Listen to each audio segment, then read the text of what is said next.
Good morning to one and all. Start करेंगे हम आज की अपनी क्लास। जिसका भी माइक ऑन हो तो वो माइक अपना म्यूट कर ले, क्योंकि फिर बीच में मेरी आवाज क्या होती है, कटती है। नेगी जी आप अपना कर लीजिए माइक म्यूट, कभी कभी बीच में आवाज चलिए स्टार्ट करेंगे हम आज की अपनी क्लास। आज हमें स्टार्ट करना है नया माइनर एक्ट एडीपीओ का। ये 7th हमारा माइनर एक्ट है। हम already 6th minor act complete कर चुके हैं। ये है protection of children from sexual offences act 2012, जिसको हम पॉक्सो एक्ट के नाम से भी जानते हैं। हिंदी में कहा जाता है लैंगिक अपराधों से बालकों का संरक्षण अधिनियम 2012। तो ये जो एक्ट है हमारा 2012 वाला, इसमें कुछ 2019 में भी जो है अमेंडमेंट हुए हैं कुछ, और कुछ जो है 2020 में भी इसमें अमेंडमेंट हुए हैं। नए रूल्स जो है 2020 के रूल्स भी इसमें आए, तो वो भी हम थोड़ा सा देखेंगे, क्योंकि एडीपीओ में शायद वो रूल्स भी पूछ लेते हैं कभी कभी। ठीक है, तो इसको स्टार्ट करने से पहले एक ओवरव्यू जो सब्जेक्ट का हमें हमेशा पता होना चाहिए। जैसे मैं हमेशा आपसे बोलती हूँ कि कोई भी सब्जेक्ट हम पढ़ते हैं तो हमें पता होना चाहिए कि उसमें कितने चैप्टर्स हैं, कितनी सेक्शंस हैं, है ना। तो वो हम थोड़ा सा देख लेंगे। ठीक है, लैंगिक अपराधों से बालकों का संरक्षण अधिनियम 2012, जिसमें अभी 2020 के जो है रूल्स भी जुड़ गए हैं और 9 मार्च 2020 से ये लागू हुए हैं नए वाले प्रोविजन। ठीक है, अब इस एक्ट में टोटल पॉक्सो एक्ट जो हमारा है, इसमें टोटल कितने चैप्टर्स हैं तो आप देखेंगे इसमें टोटल आपके 9 चैप्टर्स हैं और 46 सेक्शन हैं। ठीक है, टोटल कितने, लास्ट चैप्टर है आपका मिसलेनियस और 46 सेक्शन है। तो ये आपको याद रखना है। आपको हर चैप्टर का हेडिंग याद रखना है, इस चैप्टर में क्या बात बताई गई है। For example chapter first preliminary जो ये चैप्टर है, इसमें 2 सेक्शन है, section first and second. First में short title, extent and commencement, second में हो गया डेफिनेशन। फिर जो आपका चैप्टर सेकंड है उसको डिवाइड किया गया है 3-4 पार्ट्स में। चैप्टर सेकंड जो है उसका नाम है सेक्सुअल ऑफेंसेस अगेंस्ट चिल्ड्रन, बालकों के विरुद्ध लैंगिक अपराध। तो इसको 4 पार्ट्स में बांटा गया है। ठीक है, किसमें बांटा गया है, इसको 4 पार्ट्स में बांटा गया है। पार्ट फर्स्ट है penetrative sexual assault and punishment thereof, प्रिवेशन लैंगिक हमला और उसके लिए दंड। पार्ट बी है aggravated penetrative sexual assault and punishment thereof, गुरुत्व और प्रवेशन लैंगिक हमला और उसके लिए दंड। इसमें भी 2 सेक्शन है, पार्ट ए में भी पार्ट बी में भी 2 सेक्शन है। सी में है सेक्सुअल असॉल्ट एंड पनिशमेंट देयरऑफ, लैंगिक हमला और उसके लिए दंड। ठीक, इसमें भी सेक्शन 7 एंड 8। फिर उसके बाद पार्ट डी है एग्रीवेटिव sexual assault and punishment thereof, गुरुत्व लैंगिक हमला और उसके लिए दंड। इसमें भी 2 सेक्शन है। इस तरीके से भी दिमाग में बिठा सकते हैं। चैप्टर फर्स्ट में 2 सेक्शन है, 1 एंड 2। फिर उसके बाद चैप्टर सेकंड जो है उसको 4 पार्ट में डिवाइड किया गया है। चारों पार्ट की हेडिंग याद कर लीजिए और चारों पार्ट में 2 सेक्शन है। ठीक है, 3, 4, 5, 6, 7, 8, 9, 10।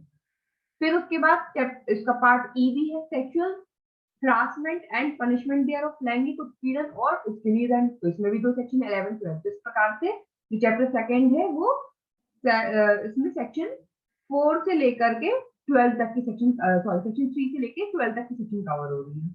अब उसके बाद चैप्टर 3 है, तो चैप्टर 3 है using child for pornographic purpose and punishment thereof, अश्लील प्रयोजन के लिए बालक का उपयोग और उसके लिए दंड।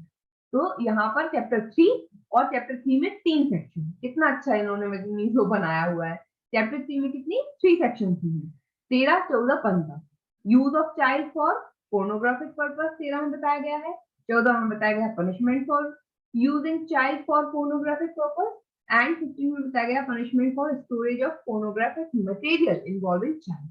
तो पहले बच्चे का उपयोग कर रहे हैं पोर्नोग्राफिक पर्पस से, फिर उसके पनिशमेंट बताई गई है, और फिर अगर कोई मटेरियल जिसमें चाइल्ड इन्वॉल्व है और पोर्नोग्राफिक से रिलेटेड मटेरियल उसका स्टोरेज है तो उसकी पनिशमेंट बताई गई 15। इंपॉर्टेंट चैप्टर है, ठीक है ना, क्योंकि पनिशमेंट से डील कर रहा है।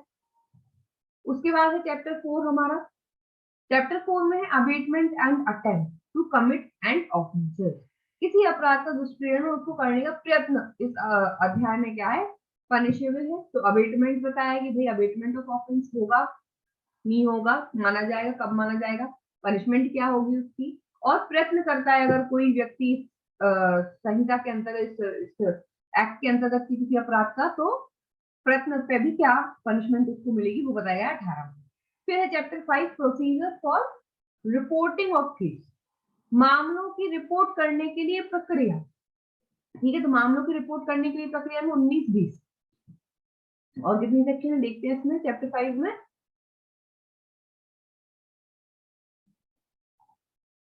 21-22-23 23 तक, ठीक है ना। तो 19 से 23 तक चैप्टर 5 डील कर रहा है, हेडिंग सभी पढ़ना है आपको। उसके बाद चैप्टर 6 है procedure for recording statement of child, important chapter है, ठीक है ना। चैप्टर 6 में प्रोसीजर बताया गया है कि अब जो चाइल्ड है, जो विक्टिम है, उसके साथ जो कुछ भी हुआ है तो उसके स्टेटमेंट को रिकॉर्ड करने का प्रोसीजर क्या होगा, 24 से 27 तक बताएगा। Most important chapter, special course, जहां से क्वेश्चन आना ही आना है आपके एग्जाम में, जो भी आप पेपर दो, चाहे आपकी जुडिशरी में है ये सब्जेक्ट, एडीपीओ में है, जिस भी जो भी आप एग्जाम दे रहे हो, अगर उसमें ये सब्जेक्ट है तो इस चैप्टर से क्वेश्चन डेफिनेटली आएगा, इस चैप्टर से, ठीक है। तो कभी कभी तो सीधा पूछ लेते हैं कि जो special course under POCSO act है वो कौन से चैप्टर में बताएगा, चैप्टर 7। चैप्टर बेस्ड क्वेश्चन भी आते हैं कभी कभी, है ना। हम क्या होता है सेक्शन पढ़ते हैं अंदर से डीपली एकदम पढ़ते जाएंगे और पता चला चैप्टर ध्यान ही नहीं दिया कि चैप्टर दिया कौन से चैप्टर में, और उन्होंने सिर्फ चैप्टर पूछ लिया। उनको तो एक क्वेश्चन डालना है, चैप्टर से डाल देंगे। अब पता चला सब पढ़ लिया लेकिन हमें चैप्टर याद नहीं है, तो चैप्टर भी याद रखना है किस चैप्टर में क्या चीज बताई गई है ना। तो चैप्टर 7 में क्या हो गया, स्पेशल कोर्ट, विशेष न्यायालय जो इस अधिनियम के अंदर बने हैं वो अध्याय 7 बात करते हैं, कहाँ से कहाँ तक, 28 से 32, ठीक।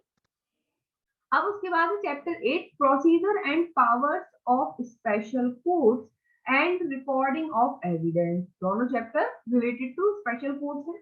पहले में स्पेशल कोर्ट्स बताई गई है, दूसरे में जो स्पेशल कोर्ट है वो कैसा प्रोसीजर फॉलो करेंगी, कौन से उनको पावर्स होंगे, एविडेंस वगैरह वो कैसे रिकॉर्ड करेंगे, ये सब बताया गया है चैप्टर 8 में, 33 से 38 तक।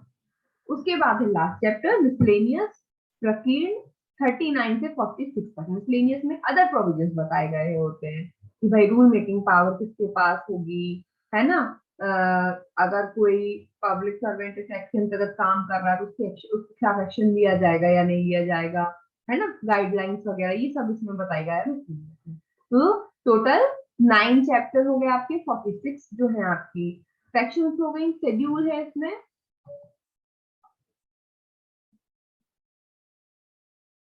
एक अनुसूची है, फिर उसके बाद ये नए रूल्स बने हैं 2020 की, protection of children from sexual offences rules 2020, लैंगिक अपराधों से बालकों का संरक्षण अधिनियम 2020। कितने रूल्स है इसमें टोटल, देखिए 13 रूल्स, 13 रूल्स है। तो ध्यान रखना है 2020 में कितने नियम है, टोटल 13 नियम बताए गए हैं।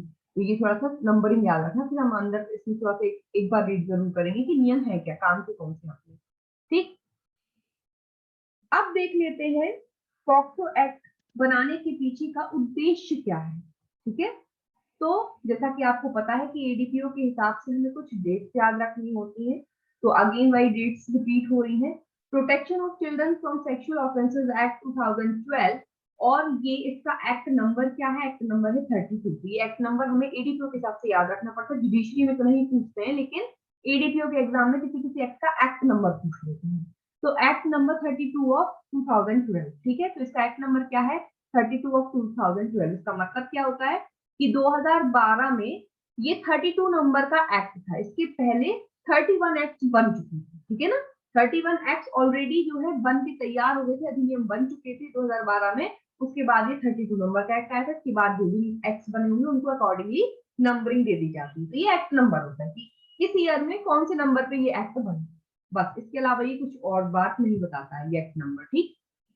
उसके बाद एक डेट दी रहती है, बेयर एक्ट में आप कभी भी देखेंगे जब भी एक्ट शुरू होगा तो एक्ट शुरू होते साथ ही यहाँ पर एक डेट दी रहती है, इसको हम बोलते हैं असेंट डेट, या इसको हम बोलते हैं डेट ऑफ इनेक्टमेंट, या हम इसको हिंदी में बोलते हैं अधिनियमन की तारीख। ये वो डेट होती है जिस तारीख को ये जो हम पढ़ रहे हैं एक्ट, उस तारीख को ये एक्ट बन के तैयार होता है, ये एक्ट कहलाने लगता है इस तारीख से। क्यों, क्योंकि इसके पहले तक ये बिल था।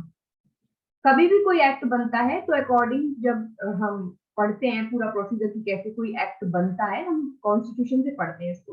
तो कोई भी एक्ट बनने के पहले एक उसका ड्राफ्ट तैयार किया जाता है, ओवरव्यू तैयार किया जाता है ना, कि किस तरीके से कोई सब्जेक्ट ले लिया, उन्होंने कहा हमें इस सब्जेक्ट पे कोई नया कानून बनाना है, तो उसके लिए एक बिल तैयार किया जाएगा, एक ड्राफ्ट बनाया जाएगा, उस बिल को राज्यसभा में, लोकसभा में पेश किया जाएगा। जब लोकसभा और राज्यसभा दोनों से वो पारित हो जाएगा, फिर वो प्रेसिडेंट के पास जाएगा, और प्रेसिडेंट के पास जैसे जाएगा तो प्रेसिडेंट किस आर्टिकल के तहत अपने पावर्स को यूज करके उसको अधिनियम बनाएगा? बताओ श्वेता, बहुत बार बता चुके हैं।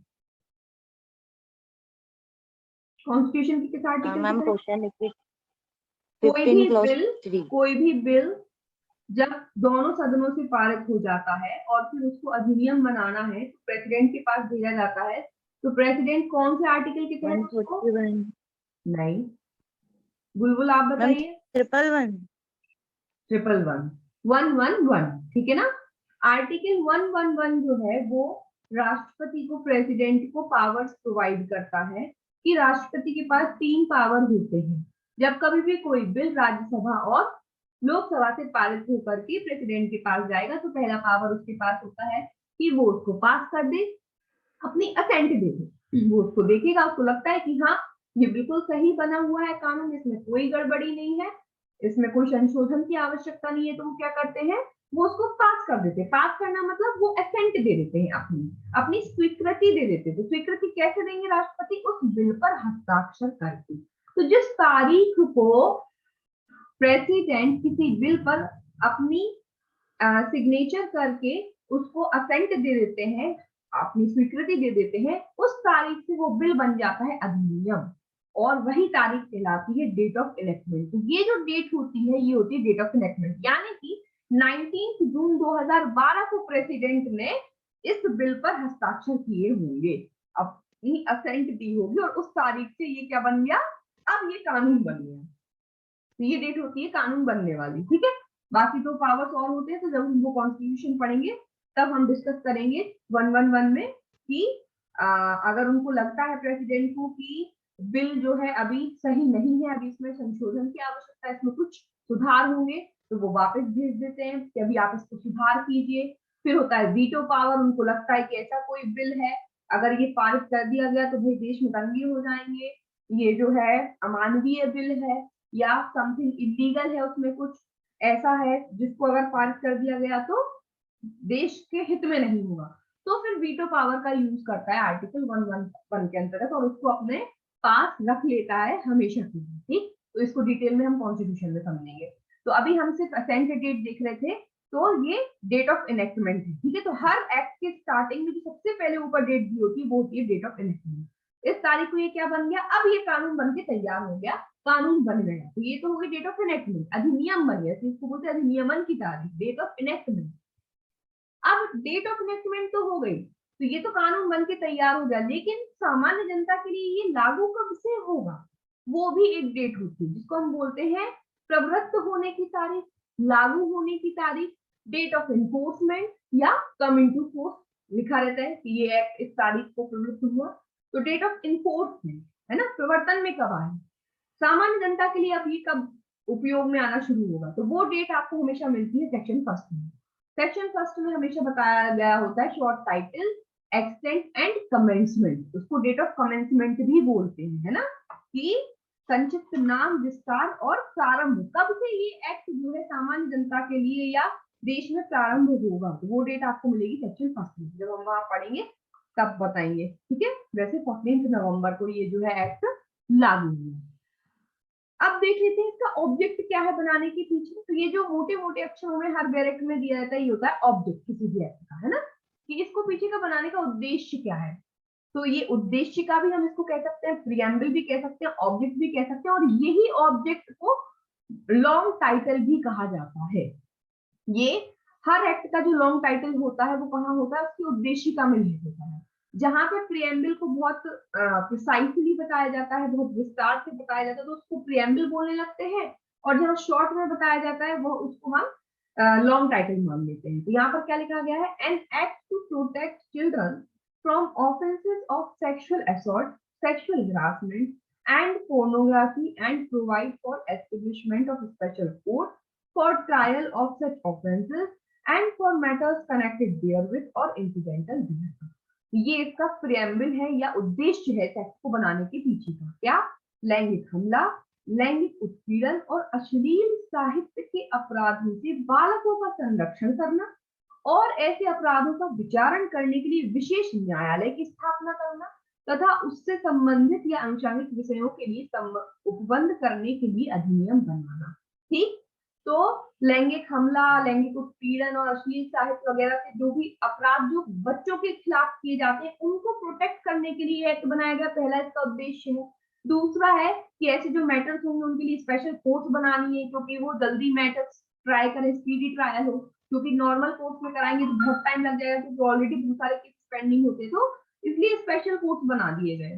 फिर उनसे रिलेटेड जितने भी मैटर्स हैं और भी जो रिलेटेड मैटर्स हैं उनका उपबंध जो है इस एक्ट में कर दिया। हमने एक पर्टिकुलर एक्ट बना दिया। ये इस एक्ट को बनाने के पीछे का उद्देश्य है। ठीक है, इसको हम लॉन्ग टाइटल भी कह सकते हैं। संक्षिप्त नाम तो आपको कहाँ मिलेगा? शॉर्ट टाइटल सेक्शन 1 में मिल जाएगा। कभी पूछ लॉन्ग टाइटल क्या है, यही उद्देश्य का जो प्रेम्बल है यही लॉन्ग टाइटल है। ठीक है, ये क्वेश्चन आपसे नेट वगैरह में पूछे जाते हैं, वैसे जुडिशरी आईडीपीओ में नहीं पूछे जाते। अब इसमें आपके पास अगर डायरेक्ट होगा पॉक्सो एक्ट का, तो आप देखेंगे पॉक्सो एक्ट एक स्पेशल लॉ है ना। आईपीसी में स्पेशल लॉ की परिभाषा कौन से सेक्शन में दी गई है? 42। स्पेशल लॉ या विशेष विधि जो है 42 में बताई गई है। ठीक है, स्पेशल लॉ कौन से लॉ होते हैं जो किसी स्पेशल सब्जेक्ट पे बनाए जाए, तो ये स्पेशल लॉ ये चिल्ड्रंस पे बनाए गए। इसको बनाने के पीछे क्या है, सब्जेक्ट मैटर क्या है इसका? चिल्ड्रन, बच्चे, बच्चों के खिलाफ सेक्सुअल असॉल्ट ना हो उसके लिए स्पेशल लॉ। और कॉन्स्टिट्यूशन में ये अधिकार मिलता है आर्टिकल 15।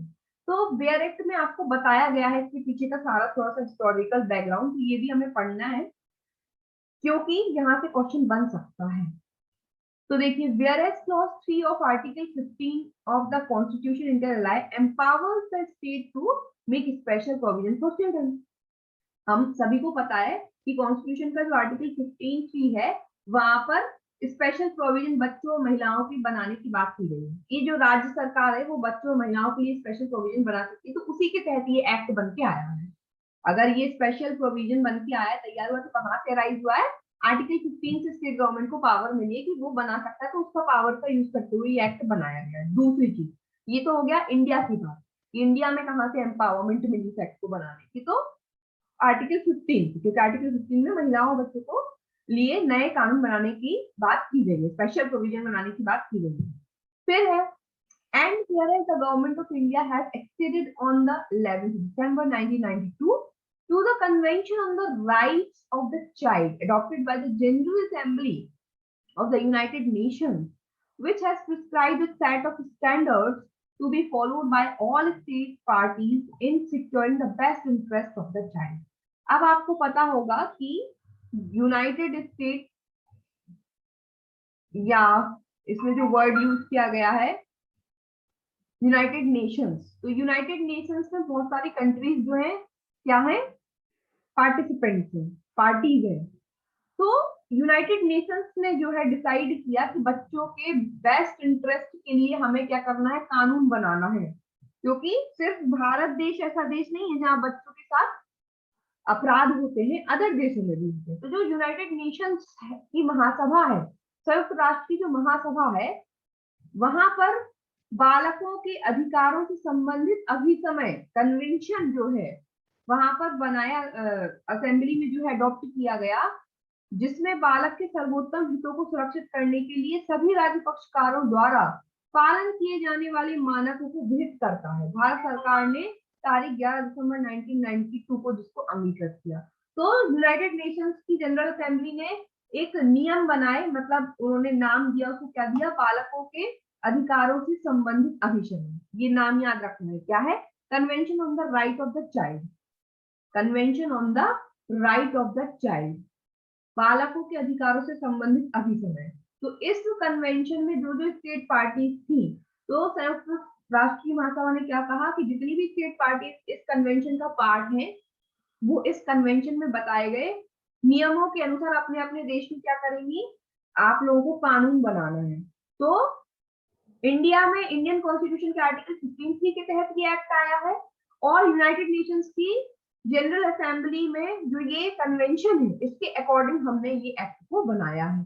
उनमें बताए गए प्रिस्क्राइब्ड सेट ऑफ स्टैंडर्ड को फॉलो करते हुए ये जो कन्वेंशन है on the right of the child, तो इस कन्वेंशन में कुछ बेसिक रूल्स, कुछ बेसिक स्टैंडर्ड्स बताए गए कि आप अगर नियम बनाते हैं बालकों को संरक्षण प्रदान करने के लिए, कोई अधिनियम बनाते हैं अपने देश में, तो आपको इन इन चीजों का ध्यान रखना है। तो उन चीजों को ध्यान में रखते हुए हमने ये एक्ट को बनाया है। तो हमने कब अडॉप्ट किया इसको? 11 दिसंबर 1992 को।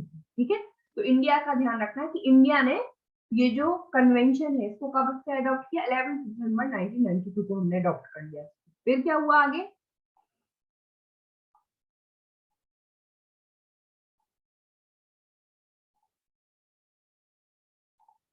And whereas it is necessary for the proper development of the child that his or her right to privacy and confidentiality be protected and respected by every person by all means and through all stages of a judicial process involving the child.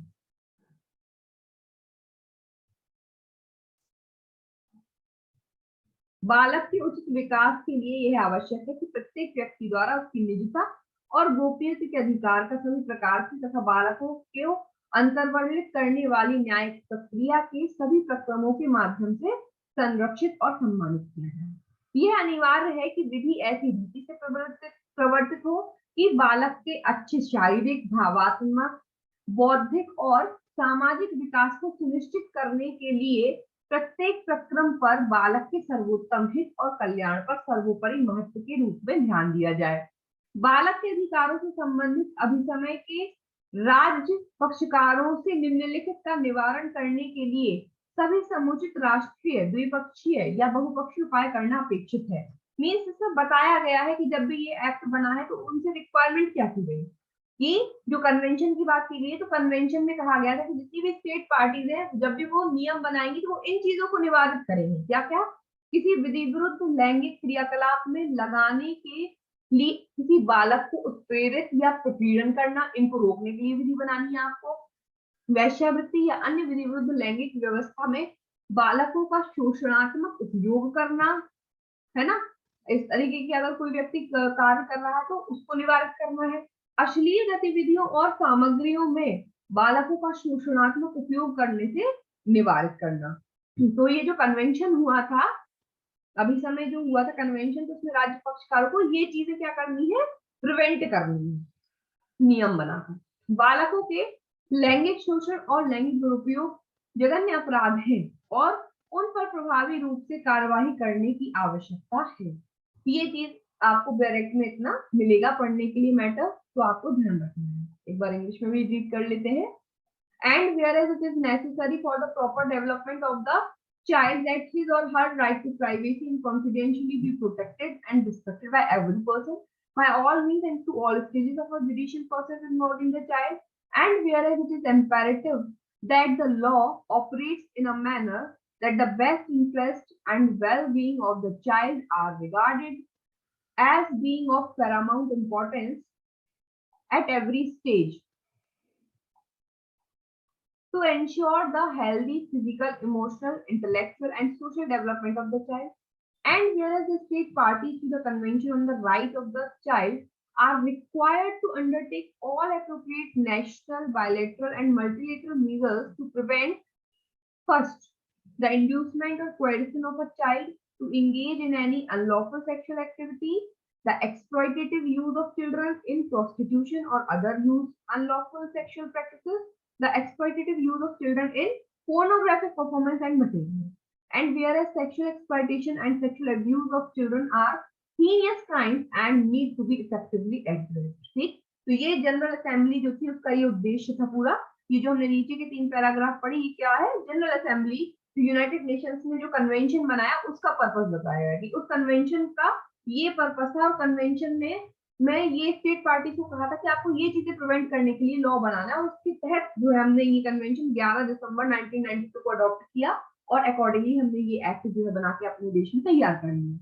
ठीक है, अब ये जो act है हमारा, ये कौन से ईयर, रिपब्लिक ईयर, कौन से रिपब्लिक ईयर में ये पार्लियामेंट द्वारा पास किया गया, ये एक डेट भी आपको हर एक्ट में पढ़ने को मिलेगी। जितने भी एडीपीओ के एक्ट पढ़ते हैं कोई भी नया कानून पढ़ते उसमें ये भी डेट मिलती है, ये देखने की है, be it enacted by parliament in the 63rd year of republic of India as follows. तो ये कौन सी डेट होती है, ये डेट हम तब से मानते हैं जब से हमारा देश रिपब्लिक हुआ, गणतंत्र हुआ। कब हुआ? 26 जनवरी 1950। ठीक है, 26 जनवरी 1950 को हम क्या बनाते हैं? गणतंत्र दिवस मनाते हैं। तो 1950 से जब हमारा देश गणतंत्र हुआ, रिपब्लिक हुआ, उसके बाद ये कितने साल बाद ये एक्ट बनकर आया, ये डेट होती है। तो ये वाला एक्ट रिपब्लिक से 63rd ईयर बाद बना है, मतलब 1950 से आप 63rd ईयर काउंट कर लो, 2012 निकल आएगा। ठीक है, तो रिपब्लिक जब हमारा भारत रिपब्लिक बना, गणतंत्र बना, तब से कितने समय बाद ये एक्ट आया? 63rd ईयर बाद। ठीक है, हिंदी में भी लिखी हुई है ये डेट। भारत गणराज्य के 63वें वर्ष में संसद द्वारा निम्नलिखित रूप में यह अधिनियमित है। संसद ने इस एक्ट को रिपब्लिक होने के 63वें वर्ष बाद क्या किया है? पारित किया है, अधिनियमित किया है, अधिनियम बना। ठीक, तो ये हो गया आपका इस एक्ट का उद्देश्य। ठीक, तो ये हमने थोड़ा सा ओवरव्यू देखा कि इसमें टोटल 9 चैप्टर्स हैं, 46 सेक्शंस हैं। ठीक है, एक्ट नंबर है 32, इनेक्टमेंट डेट है 19 जून 2012। उद्देश्य इसका हमने देख लिया कि उद्देश्य बच्चों को सेक्सुअल ऑफेंसेस से बचाना, स्पेशल कोर्ट्स की स्थापना करना। फिर आर्टिकल 15 के तहत हमने इसको पावर का यूज करते हुए स्टेट गवर्नमेंट ने इसको बनाया है। और कन्वेंशन कौन सी है? Right of child. ठीक है, convention on the right of child, जो हमने 11 दिसंबर 1992 को अडॉप्ट किया। अब आ जाते हैं हम अपने मेन प्रोविजंस पे। Chapter first. ठीक, चैप्टर फर्स्ट जो बात करता है प्रिलिमिनरी की, जिसमें 2 सेक्शन, सेक्शन फर्स्ट और सेक्शन सेकंड। सेक्शन फर्स्ट जैसे कि हर एक्ट में होती है short title, extent and commencement. तो शॉर्ट टाइटल क्या है? जो एक्ट का नाम होता है वही शॉर्ट टाइटल होता है। तो the protection of children from sexual offences act 2012, यही इसका शॉर्ट टाइटल है, संक्षिप्त नाम है। लैंगिक अपराधों से बालकों का संरक्षण अधिनियम 2012 का संक्षिप्त नाम है। विस्तार, विस्तार जो है इसका विस्तार संपूर्ण भारत पर है। पहले जम्मू कश्मीर के सिवाय था, लेकिन अब जम्मू कश्मीर पर भी ये लागू हो गया है। कौन से एक्ट से? जम्मू कश्मीर पुनर्गठन अधिनियम 2019 से अब पॉक्सो एक्ट क्या है? संपूर्ण भारत पर लागू है, whole of India. It shall come in, it extends to the whole of India. ठीक है, तो अब ये संपूर्ण भारत पर लागू है। अगर पूछे कि कौन से अमेंडमेंट से अब पॉक्सो एक्ट संपूर्ण भारत पर लागू है, तो ध्यान रखना स्टेट कौन सा अमेंडमेंट है, कौन सा एक्ट है? तो Jammu Kashmir reorganisation act 2019।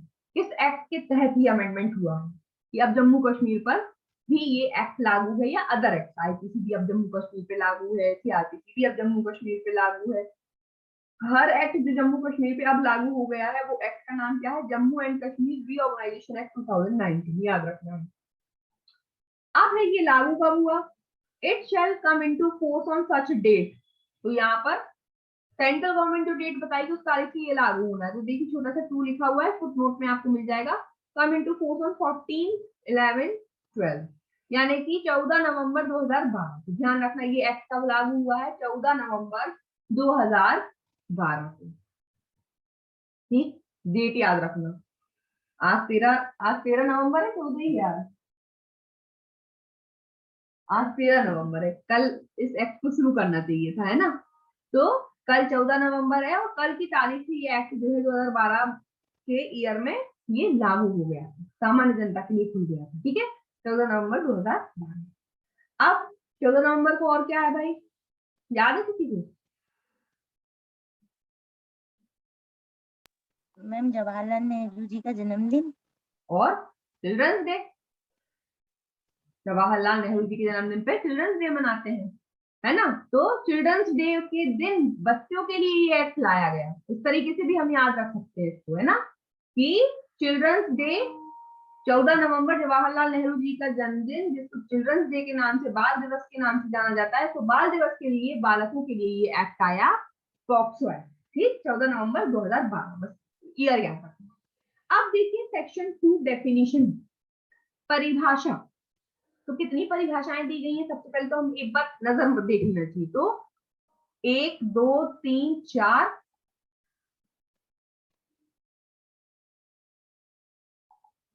5 6 7 8 9 10 11 12 13 14 total इसमें 14 परिभाषाएं हैं। ठीक है, ए से लेके एम तक क्लॉज याद रखो, ए से लेके एम तक इसमें परिभाषाएं दी गई हैं। हिंदी में का से कहां तक, का से डा तक, डा तक। ठीक है, का से डा और ए टू एम 14। चाहो तो आप लोग लिख भी सकते हो कि टोटल इसमें 14 डेफिनेशन है। ठीक, तो सबसे पहले हमें क्या करना होता है, सीधा सीधा क्लॉज याद करनी होती है। डेफिनेशन से हमेशा क्लॉज के क्वेश्चन बनते हैं, तो आपको सीधा सीधा क्लॉज याद कर लेने हैं। कैसे, टू, दो का में क्या है, गुरुत्व प्रवेशन लैंगिक हमला। दो खा में क्या है, गुरुत्व लैंगिक हमला। अब इसके साथ हम कोरिलेट कर लेते हैं। यहाँ का में बताया गया है गुरुत्व प्रवेशन लैंगिक हमला, और इसके साथ हम पढ़ेंगे चा। क्यों, क्योंकि चा में बताया गया सिंपल वाला, सिर्फ वहां पे बताया गया प्रवेशन लैंगिक हमला।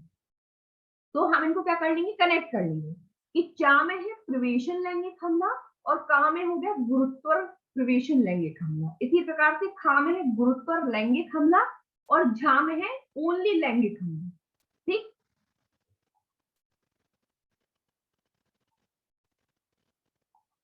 तो ए में क्या हो गया, एग्रीवेटिव पेनिट्रेटिव सेक्सुअल असॉल्ट, और एफ में क्या मिलेगा आपको, पेनिट्रेटिव सेक्सुअल असॉल्ट। देख लीजिए,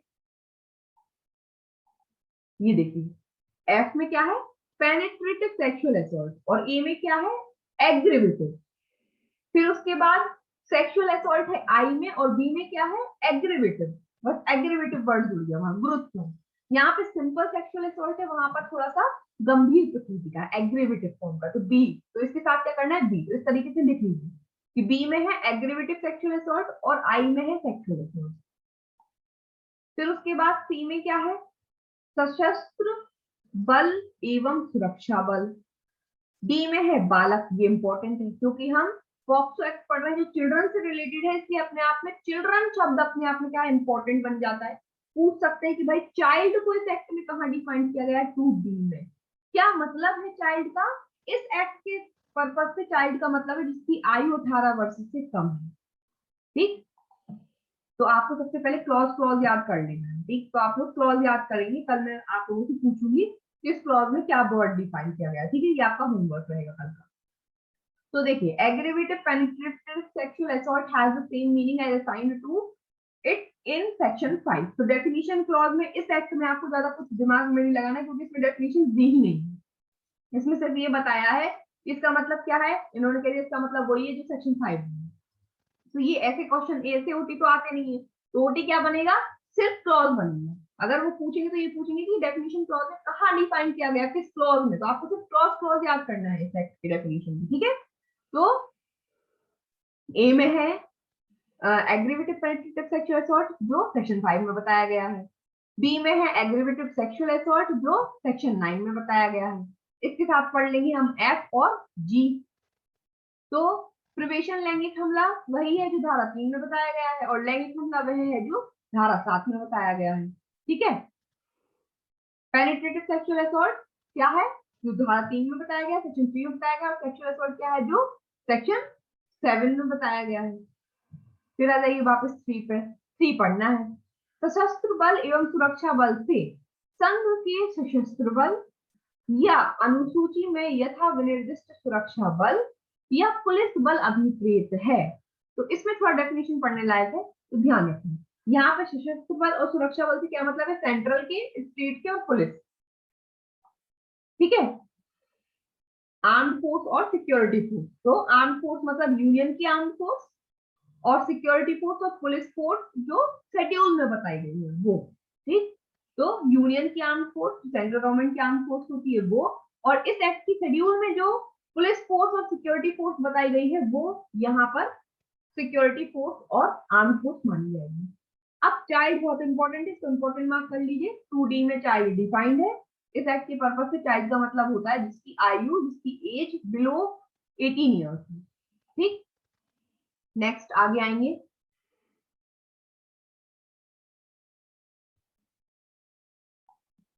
डी ए इम्पोर्टेंट सेक्शन, क्योंकि ये अभी 2019 के अमेंडमेंट से जुड़ी गई, ये एक्ट 2012 में बना और ये कब जोड़ी गई, डी ए 2019 में, तो इसलिए ये इंपॉर्टेंट बन जाती है। यहाँ से डेफिनेटली क्वेश्चन क्या बन सकता है कि चाइल्ड पोर्नोग्राफी को कौन सी क्लॉज में डिफाइन किया गया, तो आपको क्लॉज याद रखना है डी ए में। चाइल्ड पोर्नोग्राफी की जो परिभाषा है वो कब जोड़ी गई, तो पॉक्सो अमेंडमेंट एक्ट 2019 से जोड़ी गई।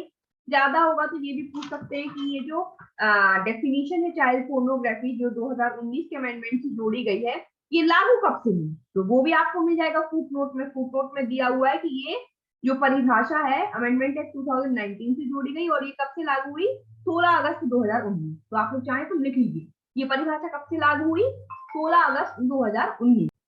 तो section D a child pornography, definition क्या बताई गई है, child pornography means any visual depiction of sexually explicit conduct involving a child which include photograph, video, digital or computer generated image indistinguishable from an actual child and image created, adapted and modified but appear to depict a child। Hindi में एक बार पढ़ लेते हैं फिर समझाती हूँ। बालक संबंधी अश्लील साहित्य से किसी बालक को सम्मिलित करते हुए लैंगिक संबंध बनाने के आचरण का कोई भी दृश्य चित्रण अभिप्रेत है जिसके अंतर्गत फोटो, वीडियो, डिजिटल या कंप्यूटर जनित ऐसी आकृति जो वास्तविक बालक होने जैसी लगे और सृजित, रूपांतरित या परिवर्तित किंतु बालक का चित्र प्रतीत होने वाली आकृति भी है। मीन्स बालक संबंधी अश्लील साहित्य का मतलब है जिसमें या तो कोई चाइल्ड एक्चुअली में इन्वॉल्व हो, जिसके साथ लैंगिक संबंधी कुछ आचरण का दृश्य रूपन किया जा रहा है फोटो के माध्यम से, वीडियो के माध्यम से, डिजिटल कंप्यूटर जनित, या फिर बालक जैसा दिखने वाली किसी आकृति को बना करके डाला जा रहा है। आपने देखा होगा एनिमेटेड भी आजकल हो जाता है। इसमें क्या बताया गया है कि बालक संबंधी अश्लील साहित्य क्या है, बालक संबंधी अश्लील साहित्य ऐसा साहित्य है जिसमें या तो एक्चुअली में किसी चाइल्ड को इंक्लूड किया गया हो, है ना, किसी चाइल्ड को इंक्लूड करते हुए उसके साथ किसी प्रकार का लैंगिक संबंध दिखाया जा रहा है, जिसको चित्रण किया जा रहा है फोटो के माध्यम से, वीडियो के माध्यम से, डिजिटल कंप्यूटर के माध्यम से, या उसकी इमेज बनाई जा रही है जो दिखने में बालक जैसी लग रही है। एक्चुअल कोई बालक नहीं, लेकिन आज का आपको पता हो कंप्यूटर एनिमेशन बहुत चलने लगा है, तो कंप्यूटर एनिमेशन करके कुछ हम बालकों का चित्रण कर रहे हैं। आजकल बहुत सारे एप्स आने लगे हैं, आप लोगों ने देखा होगा, किसी की भी शरीर ले लो, किसी का भी शक्ल लगा दो। तो इस तरीके से किसी भी प्रकार की अगर चीजों का उपयोग करके लैंगिक संबंध दिखाए जा रहे हैं, चित्रण किए जा रहे हैं बालकों को यूज करते हुए, या एक्चुअल हो या वास्तविक बालक जैसा दिख रहा हो, तो वो क्या कहलाएगा, बालक संबंधी अश्लील साहित्य कहलाएगा। ठीक, अब आगे आइए, नेक्स्ट सेक्शन है, तो इसका क्लॉज याद रखना, घा का, ठीक है, बालक संबंधी अश्लील साहित्य को कहाँ डिफाइन किया गया है, घा का में कब जोड़ा गया, 2019 के अमेंडमेंट एक्ट जोड़ा गया और ये सेक्शन लागू हुई 16 अगस्त 2019 से। इतनी चीजें आपको याद रखना है इस सेक्शन में, इस क्लॉज में। सॉरी, अब है नेक्स्ट क्लॉज ई, डोमेस्टिक रिलेशनशिप। ये हम ऑलरेडी पढ़ चुके हैं, ये परिभाषा कहाँ पढ़ चुके हैं, domestic violence, woman from domestic violence act में हमने ये डेफिनेशन पढ़ी थी। तो यहाँ पर भी वही मीनिंग है, ये क्या कह रहे हैं, डोमेस्टिक रिलेशनशिप का वही मीनिंग है जो इसमें साइन किया गया है clause F of section 2 of the protection of woman from domestic violence act 2005, जो हमने woman from domestic violence act पढ़ा है 2005, उसके सेक्शन 2 के खंड 4 में जो परिभाषा पढ़ी है वही परिभाषा यहाँ पर भी वही आती है, सेम घरेलू संबंध का। ठीक, तो बस क्लॉज याद रखें, यहाँ पर कहा है डी में और वहां कहाँ है चा में, यहाँ डा में वहां चा में, इंग्लिश में यहाँ ई में वहां एफ में, बस एक ही क्लॉज का अंतर है, याद रखिएगा। डोमेस्टिक वायलेंस एक्ट की क्लॉज एफ में है डोमेस्टिक रिलेशनशिप और यहाँ ई में है डोमेस्टिक रिलेशनशिप। तो अगर आपसे डोमेस्टिक रिलेशनशिप की परिभाषा पूछी जाएगी तो इस एक्ट से पूछी जाएगी, women from domestic violence act से, इसकी नहीं पूछेंगी, तो इसको छोड़ भी सकते हो इसमें क्लॉज। याद रखना है आपको, protection of women from domestic violence act में कहा डोमेस्टिक रिलेशनशिप को डिफाइन किया गया है, तो वहां पे 2F में डिफाइन किया गया और वहां पे पूरी परिभाषा भी दी, ठीक है ना, जो हम पढ़ चुके हैं। तो अगर आप लोगों ने वो भी देखना है तो मैं उसकी लिंक डिस्क्रिप्शन बॉक्स में डाल दूंगी उस वीडियो की, तो आप वहां से देख सकते हैं कि क्या परिभाषा है वहां पर, ठीक है। अब देखते हैं आगे। ई के बाद यहाँ एफ में क्या है, यहाँ है पेनिट्रेटिव सेक्सुअल असॉल्ट। सिर्फ क्लॉज याद रखना है क्योंकि डेफिनेशन तो कुछ भी नहीं है। क्या कहा गया है, पेनिट्रेटिव सेक्सुअल असॉल्ट का वही मीनिंग है जो सेक्शन 3 में बताया है। सेक्शन 3 जब पढ़ेंगे तब पता पड़ेगा कि क्या है। उसके बाद प्रिस्क्राइब टू में से छोड़ा जाता है एच इज रिलीजियस इंस्टीट्यूशन। तो रिलीजियस इंस्टीट्यूशन का क्या मतलब है भाई, रिलीजियस इंस्टीट्यूशन का मतलब है एक एक्ट बना हुआ है religious institution, prevention of misuse act 1988। तो उस एक्ट में जो मीनिंग बताया गया है रिलीजियस इंस्टीट्यूशन का, वही सेम मीनिंग यहाँ पर भी है। सॉरी, तो इसमें आप लोग इसका एक्ट का नाम याद रखना, ठीक है। कि रिलीजियस इंस्टीट्यूशन का क्या मतलब है, religious institution prevention of misuse act 1988 में जो मतलब बताया गया है वही यहाँ पर है। हिंदी में देख लीजिए क्या है अधिनियम का नाम। धार्मिक संस्था का वह अर्थ होगा जो धार्मिक संस्था दुरुपयोग निवारण अधिनियम 1988 में है।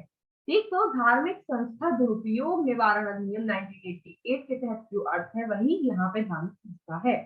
उसके बाद है लैंगिक हमला जहां में, तो अगेन सिर्फ क्लॉज याद रखना है कहाँ पे डिफाइंड है, टू जहां में, क्योंकि मीनिंग कहाँ मिलेगा, सेक्शन 7 में। फिर इसी प्रकार से यहाँ में लैंगिक उत्पीड़न मीनिंग जो 11 में बताया गया है। सांझा गृहस्थी, ये अब हमें पढ़ना है टा में, सांझा गृहस्थी।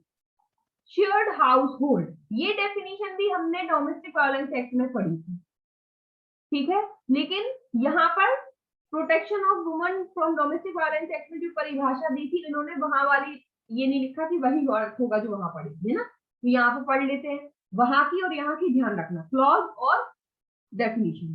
तो याद है आपको डोमेस्टिक वायलेंस एक्ट में शेयर्ड हाउस होल्ड कौन सी क्लॉज में था,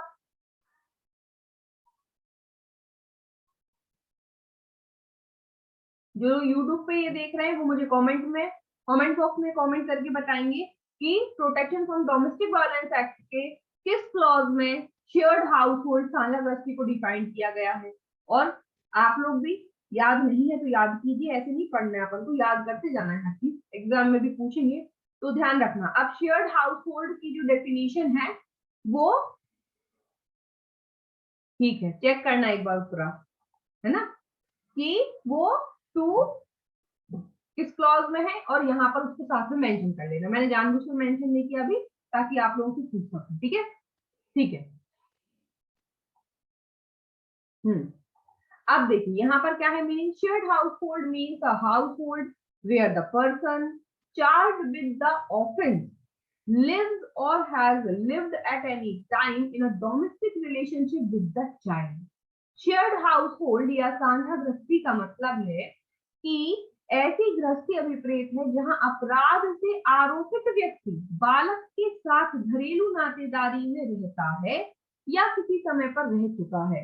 मीन्स वो व्यक्ति जिसने बालक पे के साथ अपराध किया है वो उससे किसी न किसी रिलेशनशिप में है और उसके घर में साझा गृहस्थी में उसके साथ रहता है या किसी समय पर रहा है और फिर अपराध किया है, तो यहाँ पर वो है साझा गृहस्थी। वहां पे हस्बैंड मतलब वहां पे वुमन के साथ क्राइम होता है, तो वहां पे साझा गृहस्थी में क्या होता है, domestic violence of from woman में वहां पे महिला के साथ, जो पीड़ित महिला है उसके साथ जिस व्यक्ति ने अपराध किया है वो उसके साथ साझा गृहस्थी में रहता है, नातेदारी में, घरेलू नातेदारी में लगता है और उसने उसके साथ क्या किया है, किसी प्रकार की क्रूएल्टी की है, तो वहां डोमेस्टिक वायलेंस एक्ट लगता है। यहाँ बच्चे के साथ किया है अपराध, ठीक है। तो गृहस्थी कैसी हो गई, अपराध से आरोपित व्यक्ति जिसके ऊपर आरोप लगाया गया है कि भाई इसने कोई ऑफेंस किया है इस एक्ट के तहत और कैसे किया है, वो उस बालक के साथ उस घरेलू नातेदारी में रहता है या किस समय रहा है तब उसने किया है, ठीक। तो साझा गृहस्थी वो हो गई कि रिलेटिव भी जो है बच्चों के साथ किसी प्रकार का अपराध करते हैं इस एक्ट के तहत, तो कहा जाता है शेयर्ड हाउस में, साथ में रहने वाले। अब है स्पेशल कोर्ट, इंपॉर्टेंट है, इसको मैं भूल गई इंपॉर्टेंट मार्क करना, इंपॉर्टेंट मार्क कर लीजिए क्योंकि मेन तो स्पेशल कोर्ट ही है सेक्ट के अंतर्गत। तो स्पेशल कोर्ट को कहाँ डिफाइन किया गया है, 2L में, क्लॉज याद रखना है।